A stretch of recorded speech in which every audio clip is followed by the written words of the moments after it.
Bien, on va commencer donc, on verra si on poursuivra ça ou pas. J'ai pris Hanouka, puisque bientôt c'est Hanouka, on n'aura pas le temps de finir tout, il y a 15 Mahamarim, on en fera un par séance. Si on voit que ça presse, peut-être qu'on pourra faire un cours par semaine, on verra. Mais en attendant, on va commencer un cours tous les 2 semaines sur le Paradisrak en essayant d'étudier à chaque séance un Mahamar. Or, il y a 15 Mahamars sur Hanouka et le Paradisrak est un livre de Rav Yitzhak Hutner, qui est un très très grand livre, c'est peut-être le livre le plus important qui a été écrit en Ashkafa depuis 100 ans. C'est un livre très très important, c'est le maître à penser de tous les Baal Ashkafa, de tous les Rav qui pensent un peu comme Rav Eman, etc., utilisent énormément ce livre. C'est la référence pour percer la voie du Maharal de Prague et pour comprendre la Ashkafa contemporaine. Des choses qu'on ne dit pas, c'est que c'était le Talmud de Rav Kook et qu'il a appris cette façon d'étudier du Rav Kook, mais il faut quand même dire des choses intéressantes. C'est Rav Kook qui lui a appris la méthode de la Ashkafa. Le premier Rav Kook. Comment il s'appelle le Rav? Rav Yitzhak Hutner. C'est le Talmud le plus brillant du Rav Kook, c'est lui après Sechari, qui n'est pas du tout dans la lignée du Rav Kook, qui a ouvert une yeshiva à New York qui s'appelait Chai Berlin, et qui était une très grande yeshiva à New York, et qui a ouvert aussi ici après une filiale de sa yeshiva, et qui est dans la mouvance orthodoxe, noire, enfin je veux dire orthodoxe classique, mais qui a appris les fondements de la Ashkafa et Rav Kook. Bien. Ça veut dire que c'est quelqu'un d'âgé alors ça va? Il est niftar. Il est niftar il y a 10, il y a 20 ans, il y a 15 ans, mais il a vécu très vieux, oui, il est né en Europe avant la guerre. C'est un des gadol, un des gdolim. Il y a eu un événement intéressant chez lui, il s'est fait kidnapper avec l'avion qui a été détourné en Jordanie. Et il s'est fait kidnapper, il faisait partie de l'avion qui a été détourné en Jordanie il y a 30 ans. Il avait détourné l'OLP, un avion qui s'était posé à Ouman, et il a raconté une anecdote à ce sujet, qui à un moment donné est rentré dans l'avion un des princes de je sais plus quel état du Golfe, j'ai oublié, pas du Koweït, un autre, du Qatar, je sais plus. En tous les cas, il a dit, là j'ai vu ce qu'on appelle la noblesse d'Ishmaël. Là j'ai pu voir, quand il est rentré, il avait sûrement une certaine noblesse ce prince, il a dit, j'ai vu ce que c'est la noblesse d'Ishmaël. Bien, on y va. Alors on commence avec le premier Mahamar. On peut poser bien sûr des questions. C'est un texte, la langue du Paradisrak est une langue difficile. C'est une langue poétique très très belle, mais c'est une langue difficile. C'est pas une langue facile. Donc ça serait bien, si vous n'avez pas le livre, peut-être on fera des photocopies, que vous ayez le Mahamar devant vous. J'aurais dû vous faire des photocopies, là j'ai pas eu le temps. Az, Yoduim em advarim. On va lire le texte. Hein. On va voir si ça va. On va faire 2 ou 3 fois comme ça. Si vous préférez des cours didactiques où je parle pendant 1 heure sans lire, je veux bien, mais on va essayer de faire un cours différent, on va lire le texte, et on va expliquer le texte. Yedouim em advarim, sont connues les choses, qui yeshnam divrei Torah, sheditnu likatev, yeshnam divrei Torah, shelo nitnu likatev. Il y a des paroles de Torah qui sont données à écrire, c'est-à-dire qu'on peut écrire, et il y a des paroles de Torah qu'on ne peut pas écrire. Donc, n'oubliez pas qu'on est dans le premier livre de Hanouka.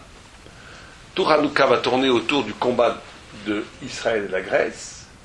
Et une première indication, il ouvre le Mahamar du Paradisrak à partir de la notion d'oralité et d'écriture. Il y a des choses qui sont données à écrire, et des choses qu'on ne peut pas écrire, qui doivent rester orales. On va voir. Bien entendu, quand on parle d'oralité, quand la Torah, on dit que la Torah, il y a une partie de la Torah qui peut être écrite. Et qui ne doit pas d'ailleurs être appris par cœur, c'est ça la halakha. On ne peut pas apprendre par cœur des psukim, sauf dans des conditions spéciales, si on les connaît, si le monde les connaît, si c'est chagour bépiv, comme ça dit le Shulchan Aruch, ça veut dire qu'on le dit tout le temps. Mais en tous les cas, il y a une interdiction fondamentale en soi de dire par cœur ce qui est de l'ordre de l'écrit. Et il y a une interdiction fondamentale, un lave, d'écrire la Torah Shebal Peh. La Torah orale, elle doit rester orale. Elle doit rester orale. Il y a une interdiction d'écrire l'oralité. Maintenant, et bien entendu, cette distinction entre une Torah écrite et une Torah orale, elle n'est pas de l'ordre simplement technique. L'écriture de la Torah qui doit rester écrite, et que si on la prend par cœur, c'est qu'on ampute de l'écriture quelque chose, bien entendu.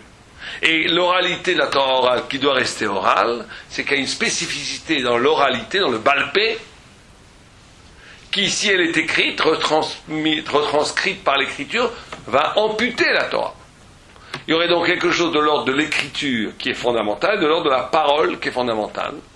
2 formes de révélation de la Torah, une dans l'écriture et une dans l'oralité, et que mélanger les boîtes, c'est de détruire la Torah elle-même. On va essayer d'expliquer pourquoi. Enfin, lui, il va expliquer par Israël. Un petit peu.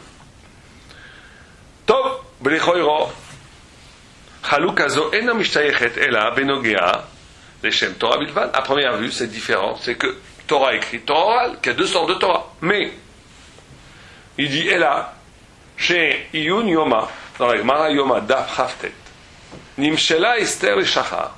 Esther s'appelle le matin. Ma Shachar sauf alayla, Av Esther sauf anissim. La Gemara dit, comme le matin c'est la fin de la nuit, de la même façon, Esther, c'est Purim, le temps d'Achashverosh, et la fin des miracles. Il n'y a plus de miracles. Il n'y a plus de miracles collectifs. Le monde rentre dans une anaga qui est une anaga du rationnel, dans l'histoire. C'est pour ça d'ailleurs que toutes les grandes philosophes, toutes les grandes pensées goy ont commencé à naître à partir de ce moment-là. Parce qu'à partir de ce moment-là, on a un retrait de la divinité en évidence. Donc en tant que Dieu se révélait par des miracles, ou que les idoles faisaient, ou dans les idolâtries il y avait des miracles, on ne pouvait pas penser, puisque tout était magique. Il n'y avait pas de retrait, de distanciation possible pour les goy de penser. Ils étaient dans le magique. À un moment donné, on rentre où Dieu s'arrache, Dieu s'exile de son aspect manifeste. Il n'y a plus d'aspect manifeste de la divinité. Le monde reste dans la rationalité absolue. À partir de ce moment-là, il y a la liberté de l'homme de penser. Et c'est pour ça qu'à partir de ce retrait-là, naît deux grands événements, enfin un grand événement fondamental et le reste qui est accessoire, qui est chez les goïms, la naissance de la Torah Shebal Peh, de l'interprétation de la Torah. Puisque comme Dieu n'est plus révélé, il va falloir nous-mêmes révéler ce qui est caché, Torah Shebal Peh. Et chez les goïms, tous les grands mouvements de pensée. Avant ça, on voit qu'il n'y a pas de grands mouvements de pensée. C'est un moment historique. Purim, on va Hanouka aussi, Purim Hanouka, à cette époque-là, à peu près 4 siècles, 5 siècles avant Imar-Shemot, enfin avant l'ère vulgaire, où va naître toutes les civilisations intellectuelles, et surtout où la Torah Shebal Peh va commencer à se développer. Pourquoi ? Parce qu'on est dans un retrait du manifeste, et il va falloir maintenant interpréter ce qui est donné. Top ! Mais c'est pour ça que la Gemara, elle dit qu'elle compare les miracles à la nuit, ce qui est étrange. La fin de la nuit, c'est la fin des miracles. Et le jour, c'est la fin. Pourquoi est-ce que ça devrait être le contraire ? Les miracles, ça devrait être la lumière. Or ici, les miracles sont apparentés au rocher, à la nuit. Et la fin des miracles à une journée, à un soleil. Parce que la fin du miracle va permettre la naissance de l'intelligence juive qui est la Torah Shebal Peh. Avant ça, on reçoit. On reçoit de Dieu. On reçoit, c'est l'écriture, si vous préférez. On reçoit la révélation. Mais on ne peut pas en faire grand-chose puisque tout est révélé. Tout est manifeste. Quand cet aspect manifeste se retire, il va falloir nous-mêmes retrouver ce qui s'est perdu. Et de cette ombre, de ce rocher va naître une immense lumière. C'est une des symboliques de Hanouka, c'est ça. Qu'au cœur même du rocher va naître la lumière. Au cœur même du retrait du manifeste divin, on va nous être éperdument désespérés du fait que Dieu ne se manifeste pas, et donc on va de façon extraordinaire le chercher, et cette recherche de l'infini, cette soif de l'infini, qui nous a été retirée, va créer une lumière extraordinaire. C'est la journée, c'est le jour, c'est le grand soleil de la Torah Shebal Peh. Et là, ok, donc, et la Gemara, elle pose la question, elle dit, mais après Purim, il y a encore un autre miracle. Qu'est lequel ? Quand on parle de miracle, c'est de miracles collectifs, de miracles qui parlent pour tout un Israël, qui font sens dans l'histoire d'Israël. Parce qu'il y a eu plein de miracles, jusqu'à aujourd'hui, il y a des miracles chez les individus. On ne parle pas de ça. On parle de miracles qui tombent sur tout un Israël et qui modifient le destin d'un Israël en tant que miracle. Quand la mer Rouge, quand elle s'ouvre, c'est un miracle qui va changer toute l'histoire d'un Israël. Purim, c'est le dernier miracle qui va changer l'histoire d'Am Israël. Mais la Gemara dit, mais il y a un autre miracle qui a changé l'histoire d'Am Israël, qui a orienté la conscience d'Israël, qui a été une nouvelle Torah, on va dire. C'est laquelle ? C'est Hanouka. Donc pourquoi c'est la coucha la Gemara dans Yuma. Pourquoi tu me dis que Purim, c'est la fin des miracles ? De ce genre de miracle, qui a un autre miracle après, qui s'appelle le miracle de Hanouka. Coucha la Gemara. La Gemara répond, ouais, La Gemara répond, Nitnali katev ka'amrinan. Je parle de miracles qu'on peut écrire. Or, Hanouka n'est pas écrit. N'est pas écrit. Hanouka reste dans l'oralité. Il n'y a pas de, bien entendu, Hanouka n'est pas écrit dans la Bible, et même dans le Talmud, on va voir, et pratiquement jamais nommé. Il n'y a pas de Gemara qui s'appelle Hanouka. Il y a une page, une demi-page de Hanouka dans tout le Talmud. Donc, alors là, s'interroge le paradisra qui dit, mais quel rapport? On parlait de la fin des miracles, et on a dit que Purim c'est la fin des miracles. On a posé une question, mais la fin des miracles c'est pas Purim, c'est Hanouka. Et en répondant, on veut compter la fin des miracles qui peuvent être écrits. Les miracles qui ne peuvent pas être écrits, on ne les compte pas. Quel rapport entre le miracle et le fait que tu puisses les écrire? C'est ce qu'il pose comme question. Veine, nosé aïnian mikan em gouf ameurot shenasu l'Israël nisim bohem. Tout le sujet de la Gemara, avant la réponse, c'était les miracles qui se passaient à Israël. Obepshitut ayanire de enze shayach klal. Première vue, ça n'a aucun rapport.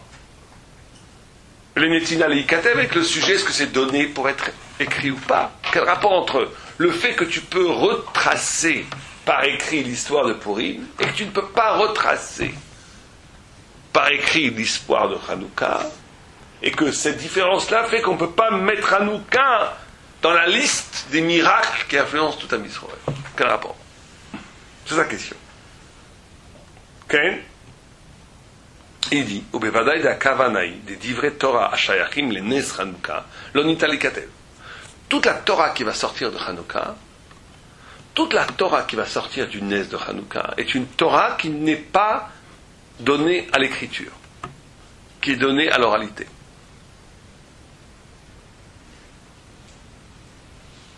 Mishum she'ena shayachim l'iktivei kodesh. Mais il dit, de toute façon, en quoi est-ce que ce l'onitali katev est tellement fondamental pour la Torah elle-même? C'est ça qu'il veut expliquer. Ah, il continue. Vetochen advarim kahu. Il y a un passage qui dit, Akatov lo rov torati. Ertov lo rov torati. Roube torati. Kmozar nirchevu. Kmozar nirchevu. Oshaya, il dit qu'il savait que la Torah allait être un jour traduite en grec, dans toutes les langues. Et donc il a dit, n'écrivez pas la Torah Sheba'al Peh, parce que si vous écrivez la Torah Sheba'al Peh, un jour elle va être traduite en goy, et vous allez être vous-même un étranger dans votre propre jardin. Kezar nirchevu. Et il dit que le fait même d'écrire la Torah, Ken, au Midrash Mouva, dans Tosfot, comme on a dit, שהעתידים אומות העולם לכתוב אמת התורה, ואם הייתה גם תורה שבעל פה נכתבת, היו האומות כותבים להם גם אותה, וממילא היו ישראל נחשבים כזרים על ידי זה.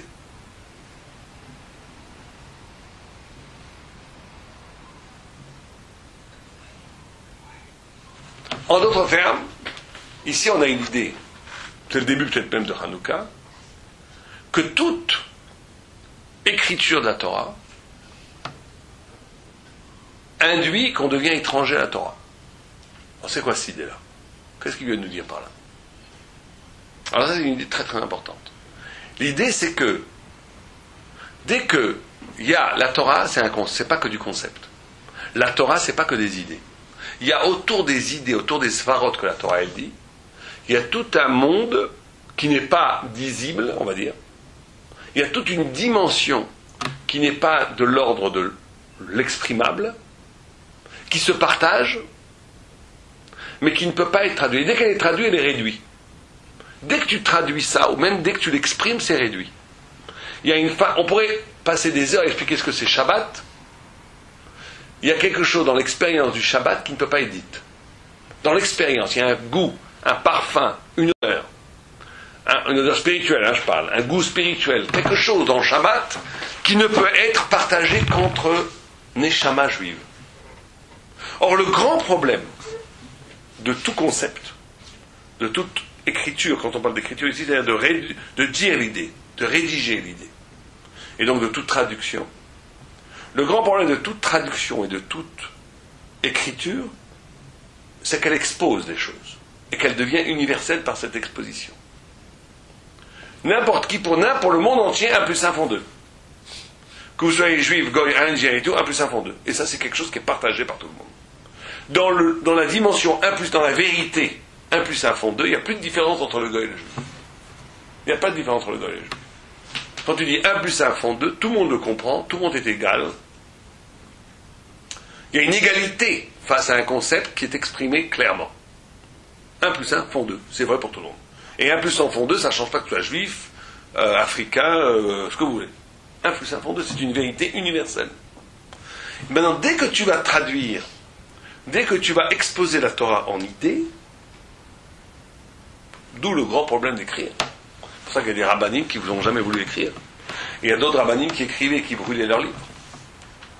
Qui ne voulaient pas exposer la pensée, parce qu'ils savaient que toute exposition de la pensée toraïque est condamnée à être vulgarisée, à devenir universelle, à devenir quelque chose qui se partage avec les goïms, ou avec, pas forcément que les goïms, avec les juifs qui ont l'esprit universel, qui ont l'esprit, on cherche le sens commun, on cherche à être d'accord avec tout le monde.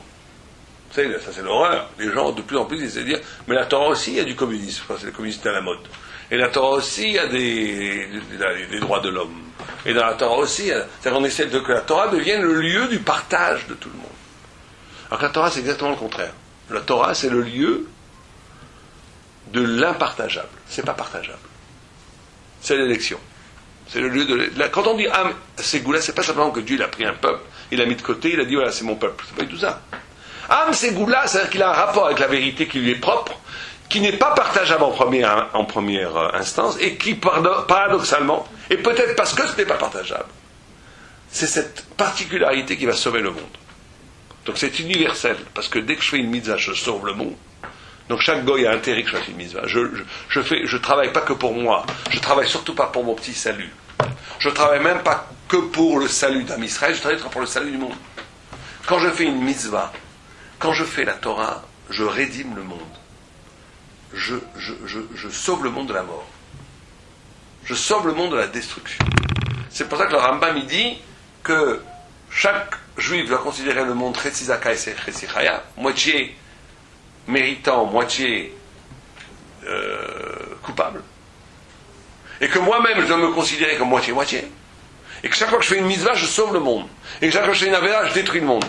On est bien entendu que dans la probabilité, c'est impossible. C'est impossible que chaque fois que je fais quelque chose, on est exactement moitié-moitié. Qu'il y a 1000 milliards de mitzvot contre 1000 milliards d'avérotes et que moi je suis au milieu. Mais que le Rambam il dit que c'est ça faire une mitzvah. Une mitzvah c'est toujours à la brèche. Le monde est toujours entre deux. Et une mitzvah c'est toujours sauver le monde. Et faire une avéra c'est toujours détruire le monde. Quand on comprend la dimension de la mitzvah, et dans l'avéra on ne fait plus d'avérotes. Parce que l'avéra c'est plus mon petit problème à moi. Quand je fais une avéra je détruis le monde. Et quand je fais une mitzvah je change le monde. C'est une dimension d'universel. Mais cette dimension d'universel, elle n'est pas escamotée, elle n'est pas détruite. Par le fait que, alors maintenant c'est un lieu de partage, tout le monde est pareil. On peut tous se retrouver. Au contraire, c'est parce que c'est exceptionnel, parce que c'est pas partageable. C'est quelque chose d'incroyablement singulier, c'est ça le paradoxe d'Israël. C'est qu'il est tellement singulier, à l'époque biblique, il se combattait tous les peuples idolâtres. Il faisait la guerre aux peuples idolâtres. Mais il faisait la guerre au peuple idolâtre contre le peuple du monde entier. Donc il était singulier, il n'y avait que lui qui croyait en Dieu. Il n'y avait que lui qui savait que Dieu était unique. Il n'y avait que lui qui savait que Dieu avait créé le monde. Et il combattait tous les goïms. Donc à première vue, quelqu'un qui était un idiot à l'époque, comme les journalistes. Ils vont dire, voilà, l'universel c'est qui? C'est le monde. Eux c'est un peuple singulier, c'est pas l'universel, c'est le particulier. Mais en vérité, quand on réfléchit un petit peu, ce particulier il se battait contre tous les peuples au nom du Dieu universel qui a créé tout le monde, qui est l'énigme, qui est la source de l'identité du monde entier.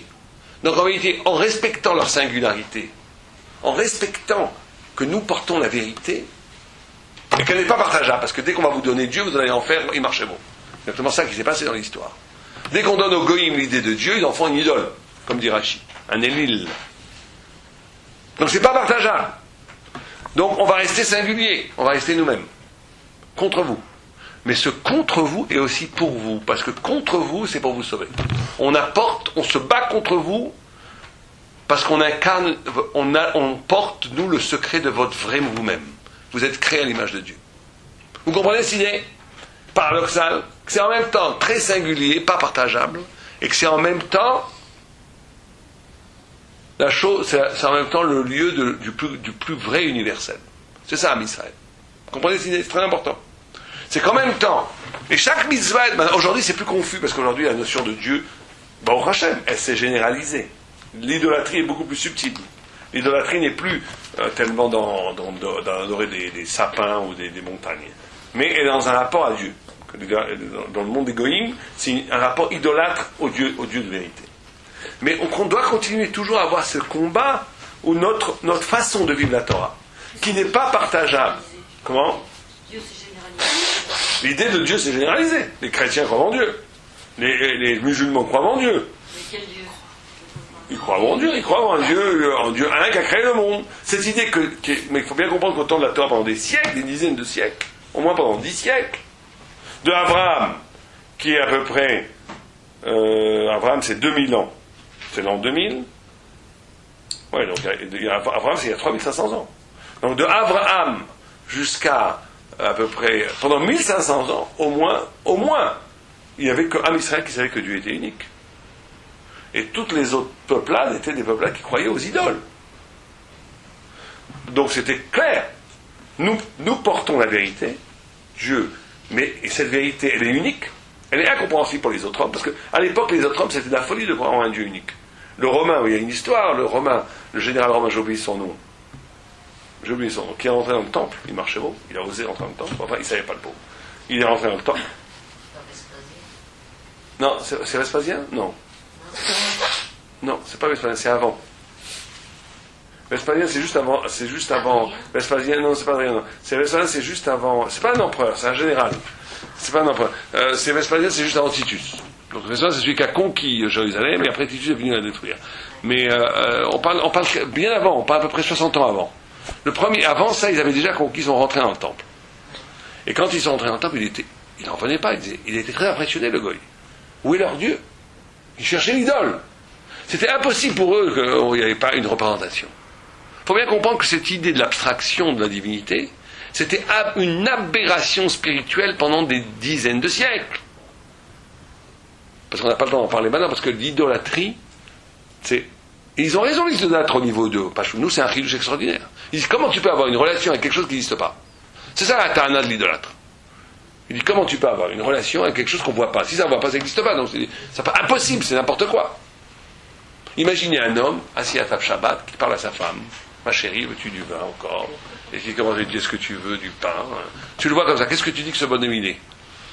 Qu'est-ce que tu dirais vous? Vous direz il est fou. Ça veut dire il n'y a personne à table, il est tout seul? Ouais. Imaginons quelqu'un tout seul qui parle à sa femme et qui parle à sa femme qui n'existe pas et qui n'est pas là en tous les cas. Et qui lui dit, veux-tu du vin, ma chérie? Il lui sert du vin. Veux-tu du pain? Il lui donne du pain. C'est quand on voit le verre se vider qu'on est surpris. Voilà, exactement. Ça, c'est le miracle. Mais avant le miracle, quand vous voyez le bonhomme, vous lui dites, il est fou. Eh bien, les païens, ils voyaient les juifs qui priaient un bon Dieu, sans idole, exactement comme vous, aujourd'hui, vous verrez quelqu'un Shabbat parler à sa femme à table. Bidouk comme ça. C'était inimaginable. On ne peut pas avoir un rapport avec quelque chose qui n'est pas visible. C'est ça la ta'ana de l'idolâtrie. L'idolâtrie ne comprend pas qu'on peut avoir une relation avec quelque chose qui n'est pas visible. La relation, elle est toujours duel. Elle est toujours deux entités que tu peux voir. Donc, et là, c'est pas notre sujet, parce que c'est un sujet très profond, ça. Mais ce qu'a inauguré Am Israël, c'est pas simplement le monothéisme. C'est pas simplement le fait que Dieu, il est. C'est pas tellement l'unité de Dieu, c'est pas tellement ça qu'il a inauguré. Il n'a pas tellement inauguré l'unité, il a plutôt inauguré l'unicité. C'est-à-dire le fait que Dieu est transcendant, il est au-delà de tout. Pas qu'il est un. Parce que le panthéisme, par exemple, il sait très bien que Dieu est un. Et comme encore une fois, il ne peut pas comprendre que Dieu est invisible, il va dire que Dieu est un, mais c'est tout. Toutes les ch'touillottes des idolâtres et des panthéistes, c'est toujours ça. Ça revient toujours à ça. J'ai besoin de toucher la divinité. Je ne peux pas croire à quelque chose avec lequel je n'ai qu'un rapport abstrait. Toujours ça. Toujours ça. Avraham Avinu, à partir d'Avraham Avinu, toute la Torah, c'est de dire qu'il existe une proximité avec Dieu qui n'est pas de l'ordre du sensible. C'est la merveille de l'amour de Dieu. Où je suis prêt à mourir pour quelqu'un que je ne connais pas, que je ne vois pas, et qui est infiniment proche de moi. Parce qu'en vérité, le vrai moi, c'est pas un moi. matériel, le vrai moi, c'est le souffle de Dieu lui-même. Donc plus je suis pur, purifié, plus cette purification a un rapport avec Dieu lui-même. Et donc il n'y a pas de plus grande relation qu'avec Dieu, puisque plus je touche au fond de moi-même, plus je m'approche de Dieu. Ça, c'est la grande ridouche du judaïsme. C'est le grand ridouche de la Torah. Alors cette idée du Dieu unique, elle s'est généralisée chez les goïms. Aujourd'hui, c'est le rapport à Dieu qui idolâtre. C'est plus l'image de Dieu qui idolâtre. Enfin, il y a encore beaucoup d'idolâtrie, mais beaucoup moins qu'avant. Donc, le fait, on a oublié d'éteindre, le fait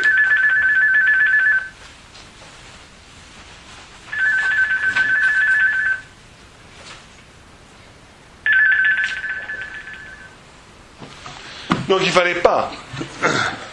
Donc si on traduit la Torah,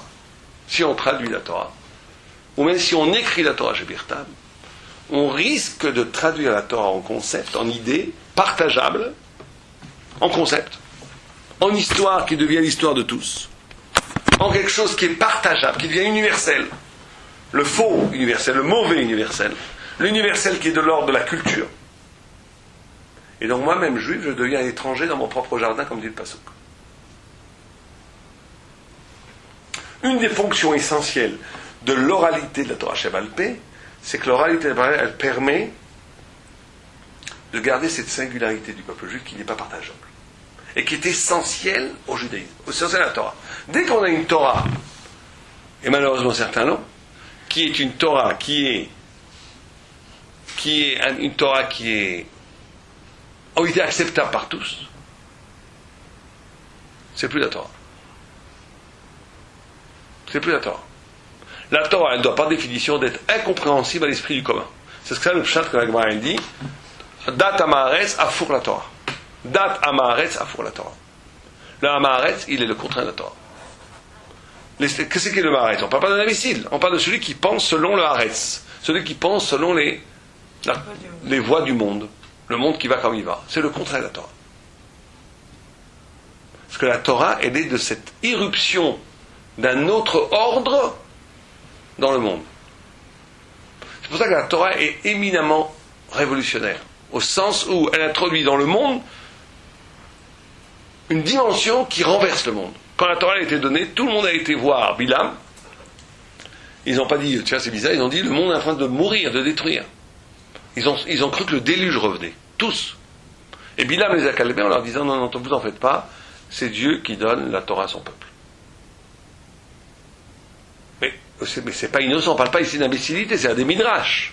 C'est qu'eux, ils ont senti cette Torah qui est donnée au monde, aux Juifs, comme la fin du monde. Parce que la Torah, et c'est ça le secret de l'antisémitisme, la raison, on peut faire 1000 thèses d'antisémitisme. L'antisémitisme, le fond de l'antisémitisme, c'est ça. Ce que le Maharal dit, c'est que le Juif porte en lui un ordre qui est de l'ordre du divin absolu, qui porte en lui la fin du monde, puisque la fin du monde telle qu'il se présente dans sa fausse apparence et qui va finir, aboutir, cette fin va s'incarner avec le messianisme. Et le goy qui fait partie de ce monde-là, quand il voit un juif, il voit en vérité la fin du monde. C'est un danger pour le monde établi. C'est pour ça que tous les grands textes antisémites sont toujours des textes qui présentent le juif comme un danger pour l'équilibre du monde. Parce qu'en vérité, ils ont raison. Le juif, en essence, c'est un immense danger pour l'équilibre du monde. Parce qu'il porte en lui le message du monde, de ce qui va se passer après le monde. Simplement, ce qu'ils oublient, c'est que ce chamboulement du monde, c'est pas pour la destruction, on ne voit que ce côté-là. C'est au contraire pour le sauver, le monde. C'est pour amener le Mashiach. Mais ça, ils ne le voient pas. Ça, ils ne le voient pas. Et il faut bien comprendre que cette double dimension, c'est une idée très profonde de Paradis Srak. C'est subtil, c'est dak. Il faut essayer de comprendre ce qu'on fait essayer de comprendre. Que cette double dimension-là de l'oralité et de l'écriture, de ce qui est exprimable et de ce qui ne l'est pas, de ce qui est partageable et de ce qui ne l'est pas, c'est en vérité, au niveau de l'existence de chacun, ce qui va se jouer de sa vie. C'est ça qui va faire la vie de quelqu'un. En d'autres termes, malheureusement, on peut vivre sa vie comme dit le Talmud, comme un zar, comme un étranger de soi-même. Comme un étranger de soi-même. Étranger de soi-même parce qu'on va passer sa vie à vouloir être interprétable.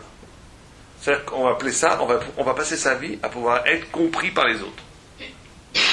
Pouvoir être accepté par les autres. On va passer sa vie à se traduire en quelque chose qui est le lieu de l'accord de tout le monde. Où tout le monde va s'y retrouver, où il n'y aura pas d'étrangeté.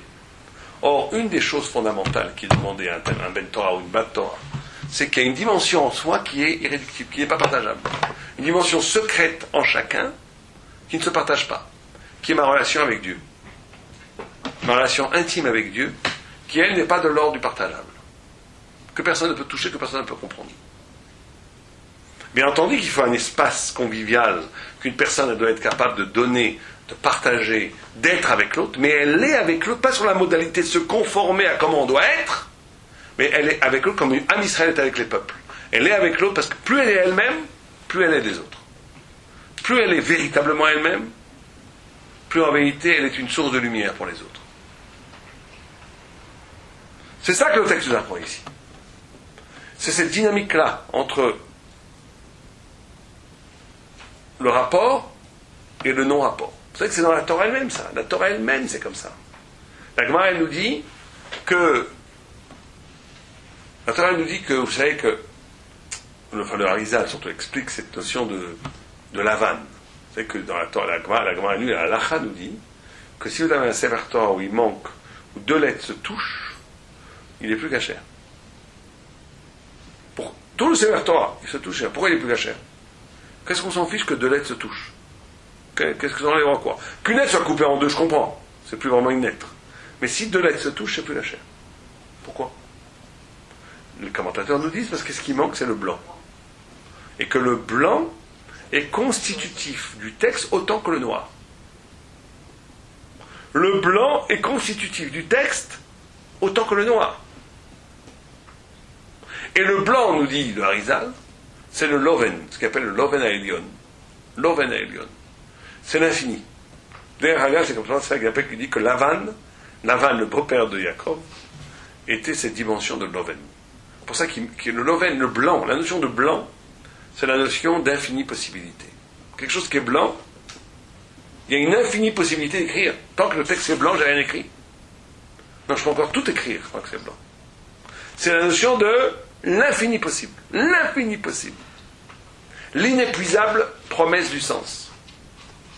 C'est pour ça que Lavan, dont la Neshama est liée au blanc, comme ça dit le Harizal, c'est pour ça que lui, il n'est jamais soumis à quoi que ce soit. Il promet quelque chose, dans le lendemain, il change.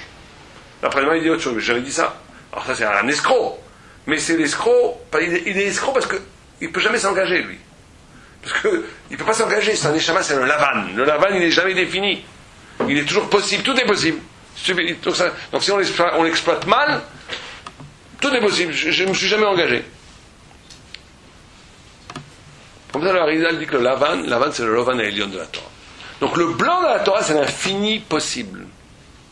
Le noir dans la Torah, c'est quoi?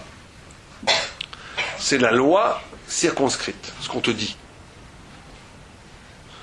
Maintenant, dit le Harizal, il y a des petites couronnes, des tagim, entre le noir et le blanc, qui nous fait le lien entre le circonscrit et l'infini. C'est ça la Torah.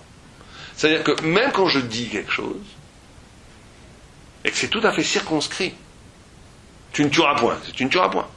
C'est lié à une autre possibilité d'interprétation. Il ne faut pas que le texte soit fermé sur lui-même. Il faut que le texte soit infiniment possible d'interprétation. En d'autres termes, ce qu'on essaie d'expliquer là, c'est qu'un texte qui est réduit à son écriture, un concept Torah qui est réduit à ce qu'il dit, qui ne dit pas plus que ce qu'il dit, c'est plus la Torah, c'est la mort de la Torah.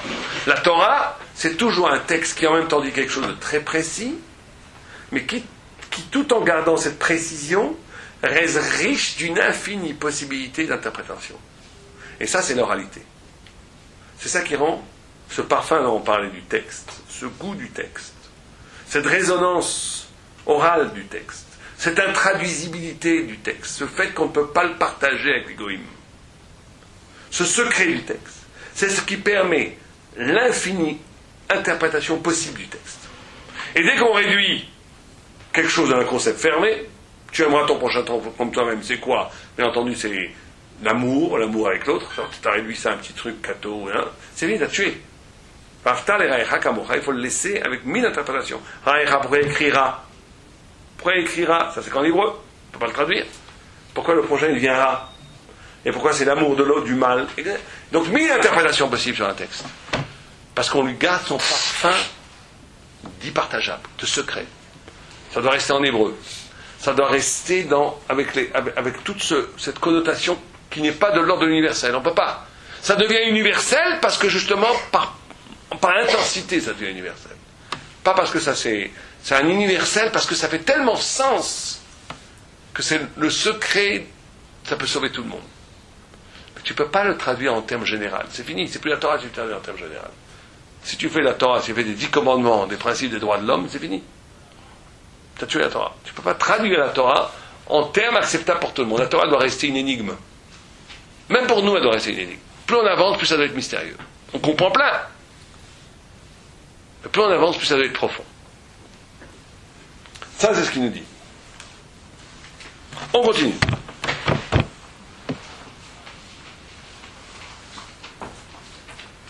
Oh, il dit Kizé ou Tochen, הכוונה במאמר החכמים כי לא קראת הקדוש ברוך הוא ברית עם ישראל אלא בדברי תורה שבעל פה בלבד.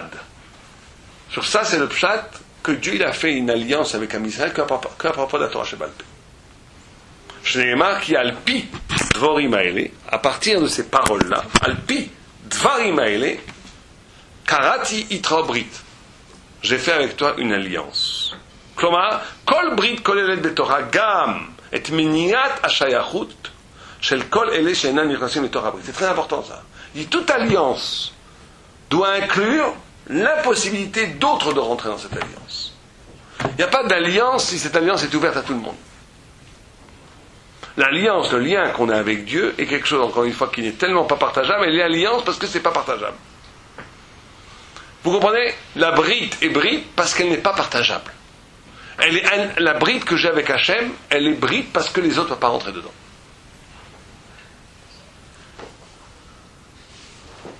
Mais je nous baiser. Alors il dit, le grand de Vilna, il dit, on continue à lire le texte, que quand on dit la brachot à Torah, on dit deux choses. Asher bachar banu, ve asher natan lanu. Asher bachar banu, ve asher natan lanu. והגר"א, הגאון מווילנה, dit qu'il y a eu שתיים אלו מתחלקים בהם לשתי עניינים לפי סדר הזמנים. כי quoi? הבחירה עימה שנאמר למשה בשני לסיוון. La בחירה, c'est ce qui a été dit à Moshe le 2 du Sivan. ואתם תהיו לי ממלכת כהנים וגוי קדוש. והנתינה היא לאחרי 4 ימים, le 6 ניסן או le 7 מחלוקת, בשעת שהשם אמר אנוכי השם אלוקיך. En d'autres termes, la brite que la Torah שבעל פה, elle a été donnée le 2 Sivan, avant la Torah elle-même. Et la Torah est donnée le 6. Il y a une élection, le fait d'être Bacher Bachar Banu, qui nous a choisis comme peuple. Il nous a choisis comme peuple avant même de nous avoir donné la Torah.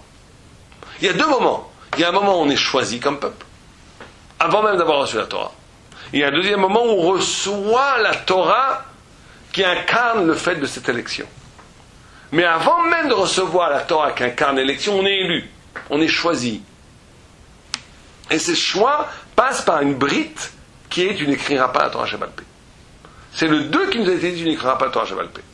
Et il dit ici, ומכיוון שהברית כוללת בתוכו שלילת הכתובה של דברים שבעל פה. הרי נמצא כי הם איסורים, דברים שבעל פה אתה רשאי לאומרם בכתב, c'est que c'est avant tout la Torah, et que c'est pas un petit truc pratique. אלא שהיא קביעות הצורה של כריתות ברית של הקדוש ברוך הוא עם ישראל.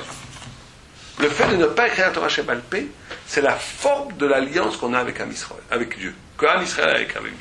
Et on va voir pourquoi. On a un peu expliqué déjà pourquoi. Mais on va continuer l'explication.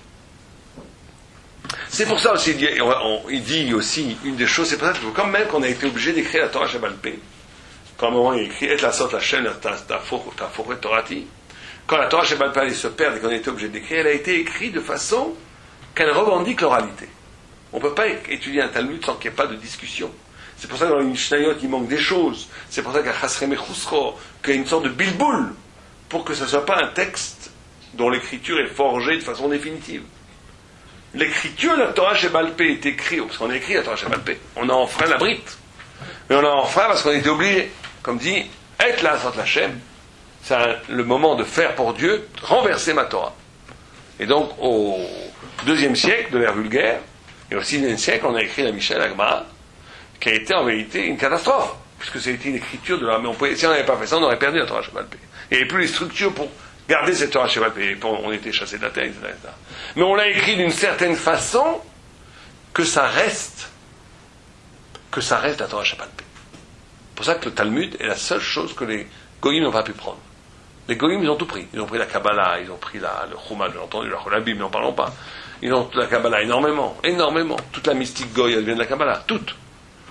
Que ce soit la mystique chrétienne, la mystique druide, ou la mystique tout, ou même la mystique brahmisme. Vous retrouvez tout. Abracadabra, je vous dis n'importe quoi. Abracadabra, c'est d'hébreu. Abarak et Devara. Qui soit créé comme il a parlé, etc. Il y a plein dans la Kabbalah. Dans toute la mystique Goï, c'est que la Torah, c'est que la Kabbalah. Mais une chose qu'ils n'ont jamais pu prendre, c'est le Talmud. La Gemara, ça reste hermétique pour les Goïms. L'esprit, le pilpoul de la Gemara elle-même, l'esprit gemaratique, ils n'ont jamais, Baruch Hashem, ça n'a jamais pu être récupéré. Alors continuons ce qu'il dit. Achilouk ben. Alors on va voir où ils vont venir. Okay. Il dit Achilouk ben zé ben klaliut brit Torah. Ce différent entre le brit de la Torah et les dîners à Torah atzmam. Matinu lo makom gam be'alachot misurut nefesh. Il dit qu'on trouve ça même dans les halachot de misurut nefesh. Vous savez qu'il y a 3 choses sur lesquelles il faut mourir. Ne pas tuer. Si on vous demande de tuer, il faut mourir. Ne pas faire d'idolâtrie. Si quelqu'un vous dit de faire l'idolâtrie, il vaut mieux mourir. Et ne pas faire d'adultère, ou tous les interdits de harayot, où il faut mourir. Mais il y a une 4e chose, qui est que quand c'est le moment où les goïms veulent arracher la Torah du peuple juif, alors là même de lasser son lacet gauche avant son lacet droit, qui est une halakha, on doit lasser son lacet gauche avant son lacet droit. Si le goïm vous dit lasse ton lacet droit avant ton lacet gauche, tu dois mourir. Mais là, il dit, c'est pas par rapport du tout au fait de la gravité de la faute, parce que c'est pas du tout grave de lasser droite ou gauche avant. Mais parce que là, s'il veut attaquer la brite, le goy, quand il te dit ça, il va attaquer la brite. Et là, il faut même mourir pour ça. Les 3 grands avérotes qu'il faut mourir, c'est parce que c'est la gravité de la faute. Il vaut mieux mourir que tuer. Il vaut mieux mourir que nier Dieu en faisant de l'idolâtrie. Il vaut mieux mourir que faire de l'adultère. Mais il vaut mieux vivre et transgresser Shabbat. Et tous les autres demi pour en faire d'autres Shabbat après. Mais ces 3 avérotes, elles sont tellement fondamentales que si on les transgresse, ça vaut plus la peine de vivre. Mais la 4e fois on est obligé de mourir, ça n'a aucun rapport avec la gravité de la faute. N'importe quelle petite mitzvah, il faut mourir, parce qu'à ce moment-là, on défend la brite. On défend la brite qu'on a avec Akadosh Baruch.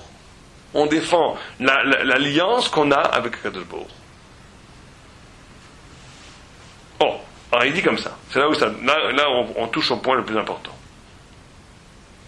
Il dit Vechozrim anu beze de atralat advarim de chazinan misugin de yoma de afilu benogea leguf ameura shel hanes sharim amilta de lo nitan likaten ki zehu beemet gidro shel nes chanukah shelo nitan likaten ki em advar. Il dit que l'essence même du miracle de Hanouka, c'est que ça ne peut pas être écrit. Alors on va voir pourquoi ce qu'il veut dire. Il veut dire maintenant, la Gemara elle répond qu'on ne parle pas de Hanouka parce que Hanouka ne peut pas être écrit. On a vu aussi que Hanouka n'est jamais mentionné nulle part, pratiquement nulle part. Mais que le fait même que le Hanouka, c'est la fête de la Torah Shebaal Peh parce que c'est la fête de la Brite et c'est la fête de l'unicité d'Am Israël parmi les nations. On va voir, il va expliquer ça. וכי באמת גדרו של נס חנוכה, שלא ניתן להיכתב. כי אם הם הדבורים, והחידוש הנמצא במסירות הנפש של דור אחשוורוש, וזה, החשמונאים, סליחה, וזה, כי מסרו נפשם לא על רצון השם, בעניין התורה, כי אם על רצון השם על כללית איחוד ישראל בעמים, דהיינו על ברית התורה. Il dit la guerre qui était en jeu à Hanouka, c'était pas tellement de préserver les mitzvot ni la Torah, c'était de préserver la singularité d'Am Israël. Face à une nation qui était la Grèce, dont la vocation essentielle était l'universel. La vocation de la Grèce, et c'est l'essence même de la Grèce, c'est de dire, et le prolongement Rome, c'est de dire, on est tous pareils, sous le drapeau de la culture, et toutes les variations humaines ne sont que des variations d'un même phénomène qu'est l'humanité. Toute variation, toute expression spirituelle n'est qu'une manifestation d'une singularité humaine, mais qui est en vérité, la multitude des singuliers, ça représente tous une même nature. Donc ce qu'ils n'acceptent absolument pas dans Am Israël, c'est le fait que Am Israël échappe à ces définitions. Donc ils veulent l'helléniser. Et donc toute la guerre qu'on a fait contre la Grèce pendant Hanouka, c'était pas tellement pour préserver les mitzvot, c'était pour préserver la singularité d'Am Israël face à une nation dont la vocation est de dire qu'il n'y a pas de singularité radicale, que tout le monde est pareil. À l'universel, en extension. On en parlé au début. À l'universel, qui est, on parle du partage. Et donc c'est pour ça qu'on dit que Hanouka Lonitan Leikatev. Hanouka Lonitan Leikatev, c'est pas simplement un truc historique qu'on a parlé écrit dans le canon biblique. Hanouka Lonitan Leikatev, parce que Hanouka, elle est en essence le moed, le moment de la Torah, où Am Israël se bat pour garder son énigme face à la culture grecque qui veut la gommer. C'est pour ça que la Grèce, elle traduit la Torah en grec. Et en traduisant, la Gemara dit que quand on a traduit la Torah en grec, dans Sofrim, où est-ce que c'est, ouais, que pendant 3 jours des ténèbres sont tombées dans le monde. Quand on a traduit la Torah en grec. Parce que la Torah qui n'est pas, la Gemara dit pourquoi? Lo nitna leikatev. La Torah, elle ne peut pas leitargem. On peut pas, lo yechol leitargem kol tzorka. On ne peut pas traduire la Torah en grec. Pourtant, en grec, c'est la langue la plus magnifique. La seule Torah qu'on peut lire qu'on peut lire en autre langue que l'hébreu à la synagogue, c'est en grec. Mais elle est en même temps extraordinaire pour traduire, mais dans sa traduction elle-même, elle détruit toute la transcendance. Elle réduit tout à quelque chose qui est partageable, qui devient de l'ordre de l'humanité, qui devient de l'ordre de la culture, qui devient de l'ordre où il n'y a plus de secret, il n'y a plus de mystère. Les choses sont ce qu'elles sont. Elles sont exposées, elles sont sous le soleil du savoir. Il n'y a plus cette part de mystère, cette part d'infini. Il n'y a plus ce rapport entre le noir et le blanc, dont on a parlé tout à l'heure. Le noir n'est plus alimenté par l'infini du blanc. Ça devient du pur noir. Mais c'est une traduction magistrale du noir. Mais la coupure du noir et du blanc est coupée. En Grèce, il n'y a pas de coupure entre le noir et le blanc. Et il y a une coupure entre le noir et le blanc. Il n'y a plus de relation entre le noir et le blanc. Il y a plus de... Le noir ne s'alimente plus du blanc. Il n'y a plus que le noir. Et donc, comme il n'y a plus que le noir, ça tue l'infinité du texte. Il n'y a plus d'infinité du texte. Et donc, c'est pour ça que la Gemara, elle dit que Hanouka, en essence, l'onitan leikatev. Parce qu'en essence, Hanouka, c'est la fête qui ne peut pas être retranscrite, qui reste absolument mystérieuse au point que même elle n'est même pas écrite dans la Torah Sheval Peh. Il y a 3 lignes dans la Torah Sheval Peh. Elle est la guerre pour garder son identité. C'est ça, Hanouka. Le début de Hanouka, c'est ça. C'est la guerre pour garder son identité. Ok?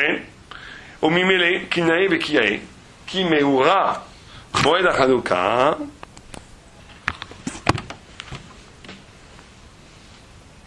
יהיה מופקע מתורת פרטיו, שכן כל עצמו של החידוש מועד החנוכה אינו אלא בנקודה זה של מסירות נפש על עבודה ייחוד ישראל בימים, אשר שלילת הכתוב היא כפועל זה ייחוד זה.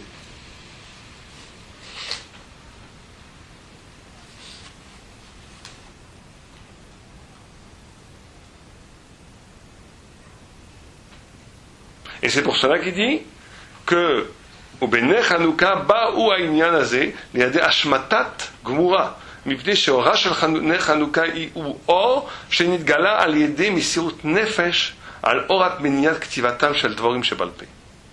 Et il dit que c'est pour ça que Hanouka n'est absolument pas écrite pratiquement nulle part, parce que toute la guerre que les Juifs ont fait Hanouka, c'est pour empêcher l'écriture de la Torah. C'est que pour empêcher cette retransmission de l'écriture de l'oralité de la Torah qui porte le mystère d'Israël. Et c'est pour ça que Hanouka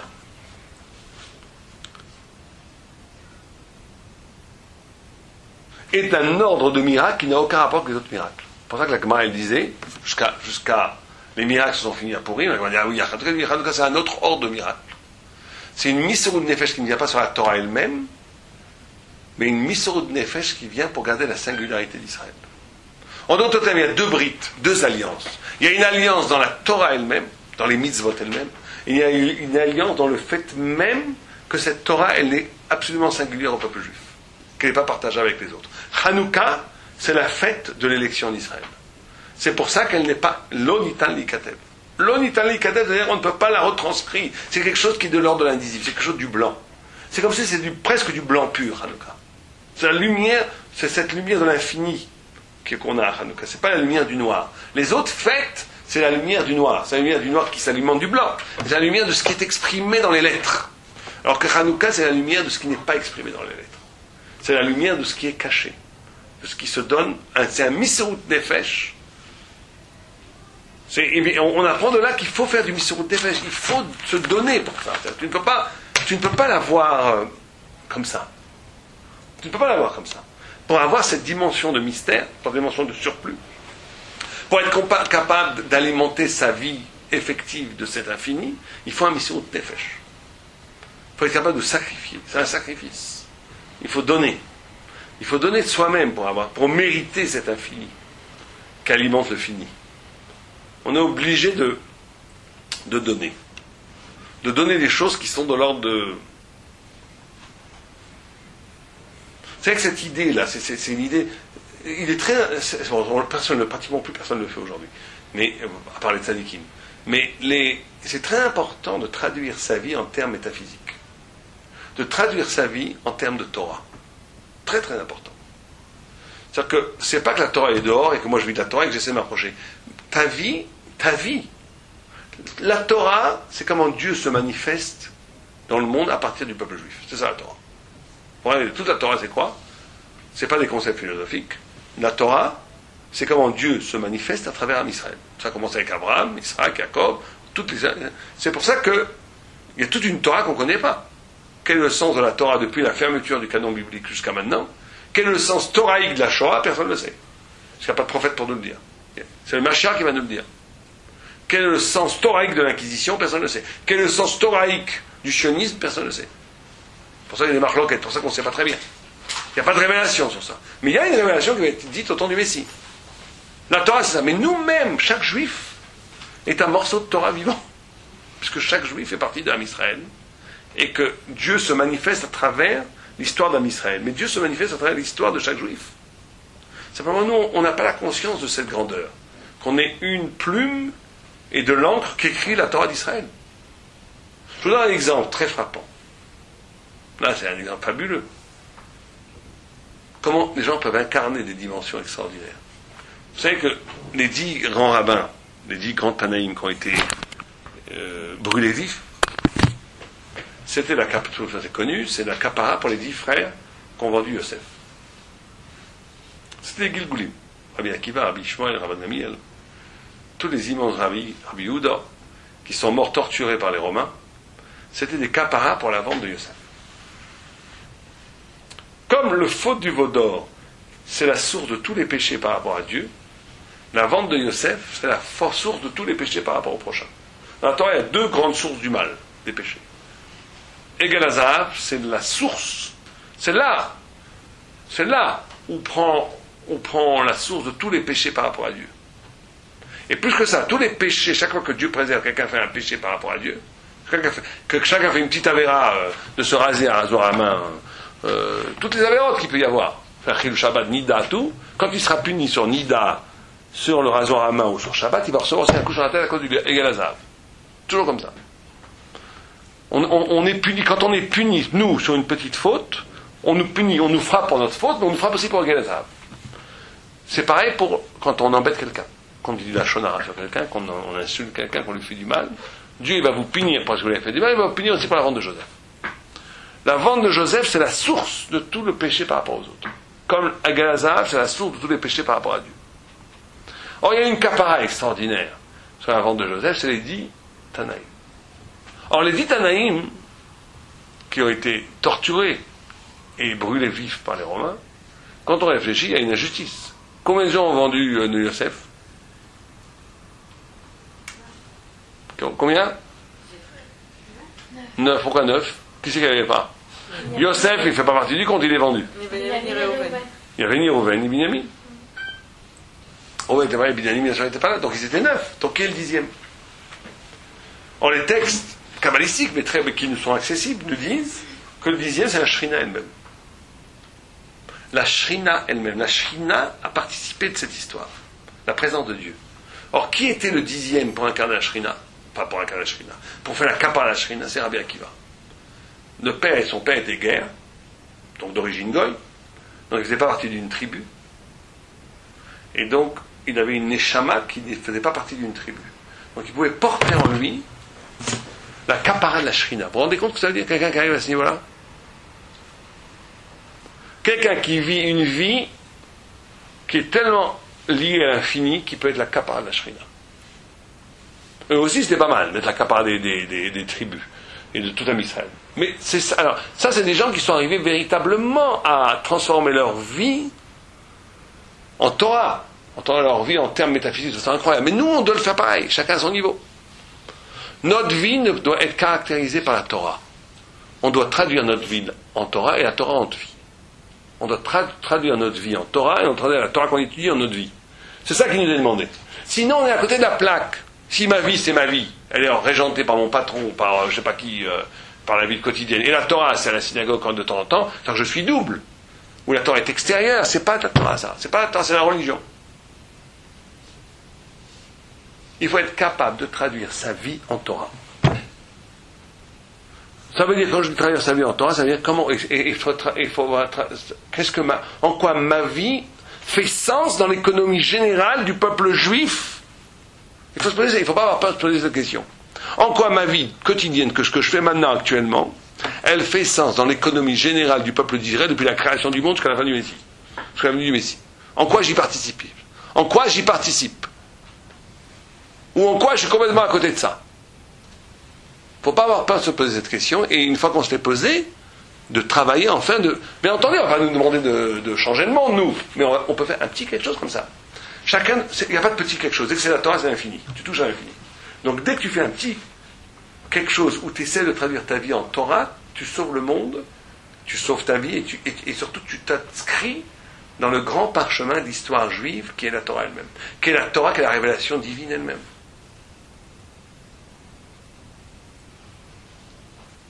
Et c'est ça qui est Hanouka qui s'est manifesté. C'est cette singularité du peuple d'Israël qui ne fait pas partie de la vie du monde d'ici. C'est ça qu'il faut. Il ne faut pas avoir peur de se battre pour ça. Il y a un privilège d'être Israël qui est le nom Israël fait que le nom d'Israël fait que je fais partie d'un espace de révélation qui n'a à un certain niveau qui n'a aucun rapport avec les autres, avec le monde qui va comme il va, avec le monde politique, avec le monde moderne, avec tout ce que vous voulez. D'où l'immense tristesse quand on entend ce qui se passe. Quand on entend ce qui se passe, c'est ce que les gens ont fait du nom d'Israël dans ce pays. Quand on voit ce qui se passe, le discours médiatique en Israël, le discours politique en Israël, qui est encore plus bas que celui des Goïms, tu dis catastrophe. Catastrophe. Il faut se réveiller, il faut pas avoir peur de se rendre compte que c'est une catastrophe. Parce qu'on a touché le nom d'Israël, qui est le nom de l'exception, le nom de ce qui est séparé du monde. Ils ont réussi à faire ici un truc exactement au contraire. Alors, il y a du bien, bien entendu qu'il y a du bien. Il y a plein de choses bien. Mais il faut se rendre compte de ça, quoi. C'est une catastrophe. Bon. En tous les cas, c'est ça l'ouverture du paradis d'Israël pour Hanouka. Il commence par ce premier Mahamar en disant que tout l'enjeu de Hanouka, ce n'était pas tellement de sauver les mitzvot, que les Grecs qui voulaient nous empêcher de faire les mitzvot et nous empêcher d'étudier la Torah. Bien entendu qu'il y avait ça aussi. Mais que l'essence même de la bataille, c'était qu'ils voulaient nous instrumentaliser, nous enlever, nous universaliser. Ils voulaient nous faire de nous des bons citoyens. Comme Napoléon a voulu faire avec les Juifs. Pareil, hein, c'est une histoire qui revient tout le temps. Napoléon, en créant le consistoire et le Sanhedrin, et en créant toute l'organigramme juif, il a voulu rendre les Juifs des citoyens normaux. Eh bien, les Juifs, en France, au lieu de faire un grand Sanhedrin, ils ont mieux fait de se battre qu'avec faire un petit Misrout Nefesh, faire la guerre, comme avec la Grèce. Pareil. Bon, je rigole parce qu'il y avait un très grand rave, le Yad David, qui était le premier rave, donc ils savaient ce qu'il faisait. C'était impossible sûrement de faire à l'époque. Mais en idée, en tous les cas. En idée, ça a été une des significations de la résistance des Juifs authentiques contre l'assimilation. L'assimilation dont le seul but est en vérité pas tellement t'empêcher de faire les mitzvot, parce que tu peux t'assimiler complètement dans les mitzvot. Il y a eu un judaïsme comme ça, heureusement, qui n'existe pratiquement plus aujourd'hui. il y a 50-100 ans en France, où c'était vraiment ça.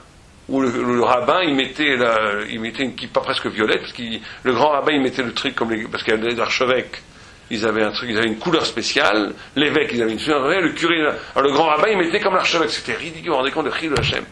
Le grand rabbin qui essayait d'imiter l'évêque. Il dit, attendez, moi je suis pas un rabbin spécial, je suis un évêque, je suis un grand rabbin, donc il mettait la même couleur que l'évêque, pour montrer qu'il était comme l'évêque, qu'il n'était pas juste un rabbin. Ça, on parle du judaïsme français il y a 50 ans. Ça, c'est la catastrophe. C'est l'assimilation au cœur même du judaïsme. C'est-à-dire qu'on essaye d'être partageable, d'être comme les goïms. Voilà, nous aussi, on est une religion comme les autres. Autant c'est un catho.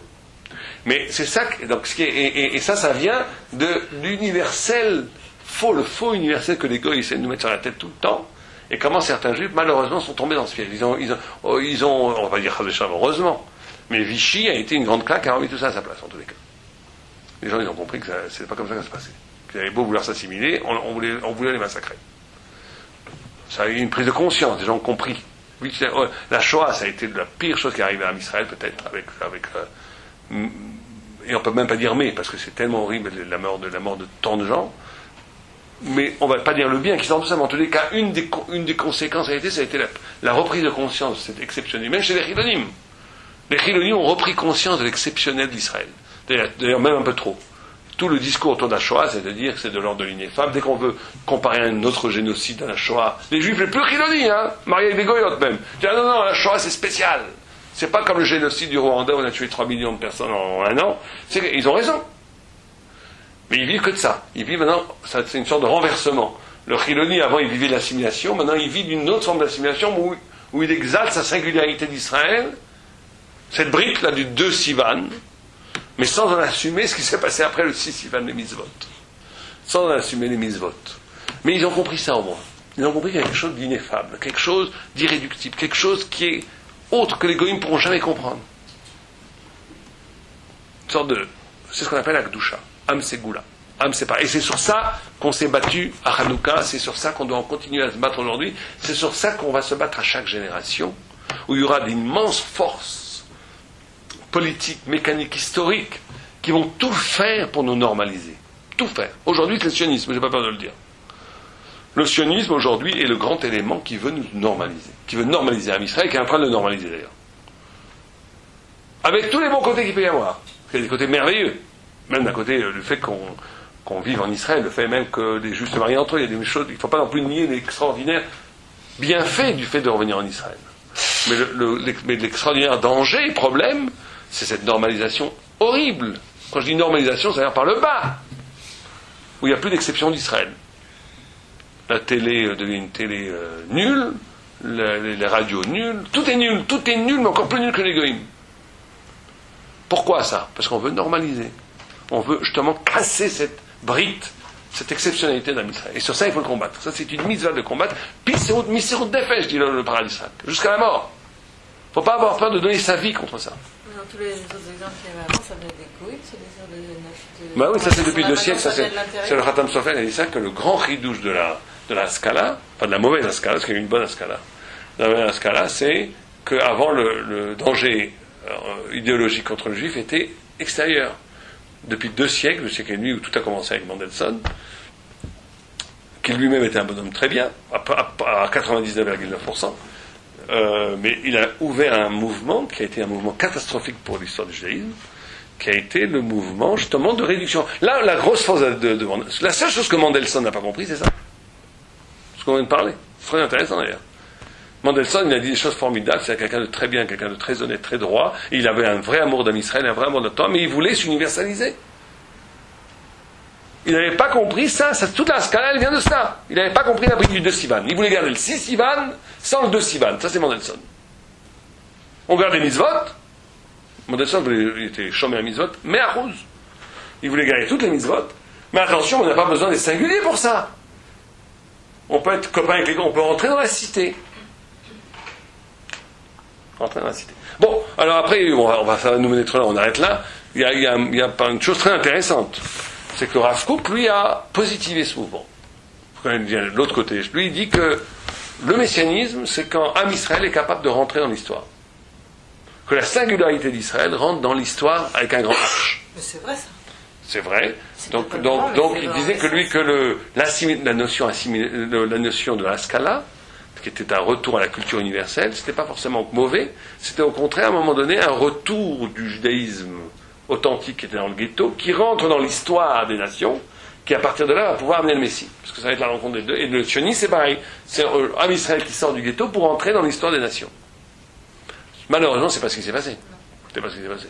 Au lieu de voir une illumination, que ce choc de l'authenticité singulière d'Israël sortie des yeshivot, qui espérait Rav Kook, qui va rentrer dans l'histoire, va faire une bombe extraordinaire et la venue du Messie, ça n'est pas du tout ce qui s'est passé. Il y a eu le contraire qui s'est passé, où il y a eu une séparation. Il y a eu le monde des yeshivot, où c'est Baruch Hashem, ça étudie, et le monde laïque qui est complètement submergé par la bêtise la plus totale. La bêtise la plus totale, et la bassesse aussi la plus totale. Quand on lit, je vous dis ça, pourquoi je vous dis ça maintenant, j'étais dans l'hôtel en vacances à Benazmanim, j'ai allumé la télé 2 minutes pour aller à j'ai éteint tout de suite. C'était horrible. Je ne revenais pas à ce que j'entendais, ce que je voyais. Et il faut bien comprendre que ces gens-là vivent là-dedans. J'étais même pas dans l'hôtel, j'étais chez un ami invité qui, ses enfants regardaient la télé, pour être très exact. Et je trouvais ça horrible, de voir ça. Parce que le niveau est d'un niveau que ça c'est pas pour un Israël. C'est pas pour un Israël. De voir ça pour un Israël, c'est affreux. C'est une descente, une chute vertigineuse de l'exception d'Israël. Donc il faut, et ce que je dis moi, c'est pas je m'en fiche, je parle pas du tout du côté même moussarite, qu'il y a du znout, qu'il y a des ch'touillottes, qu'il y a une bassesse intellectuelle. C'est embêtant, mais je parle pas de ça. Je parle que ce qui est visé dans ces programmes, ce qui est visé en dernière, de façon consciente ou inconsciente, c'est de gommer la singularité d'Israël. C'est de faire du peuple d'Israël un peuple de beauf. On appelle beauf en français, le beauf français, il y aura le beauf israélien. Il y a déjà le beauf israélien. Et ça, il n'y a jamais eu de beauf chez les Juifs. Chez les Juifs, même le cordonnier, c'est un petit génie. Il avait sa petite singularité. Et on est en train de faire des beaufs. Ça, c'est une horreur. Et c'est ça qu'il faut combattre. Il faut le combattre du paradis d'Israël jusqu'au Messirut Nefesh. Bézant Hashem. Donc, on fera le deuxième